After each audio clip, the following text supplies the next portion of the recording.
Исраилов Азамат Алмазбековичти. Салмастарбы, Садыр Нуркожоевич, кесиптештер жана чакырылгандар. Мен көп суроомо жоопторун алдым, кесиптештер мага чейин айтты. Бирок бир суроода Камчыбек Кыдышевич, өзүңүз жакшы билсеңиз керек, жанагыл боюнча көп маалыматты болсоңуз керек. Азыркы күндө Оштон Жалал Абадка 1,5 сааттын тегерегинде убакыт кетип атпайбы?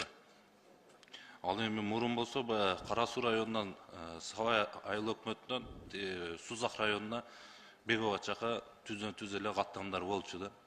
Эми бүгүнкү күндө ошол эл аралык келишимдерди түзүлүп калса, балким же бүгүнкү күндө аракет кылып ошол жолду ачып, же транзиттик бир коридор ачып, элдерге бир топ жеңилдик болмок эле да. Сиздин оюңуз ушул боюнча кандай деп билгим келди эле.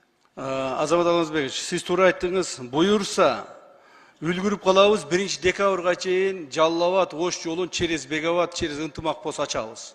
Буюрса. Азыр катуу иштер жүрүп атат на местах. Уже буквально осталось там 10-15 дней. Так, этот вопрос мы решим. До Нового года решим, даст Бог. Чоң рахмат. Ишиңиздерге ийгилик. Рахмат. Рахмат, кийинки сөз Козуев Алишер Абибилаевичте.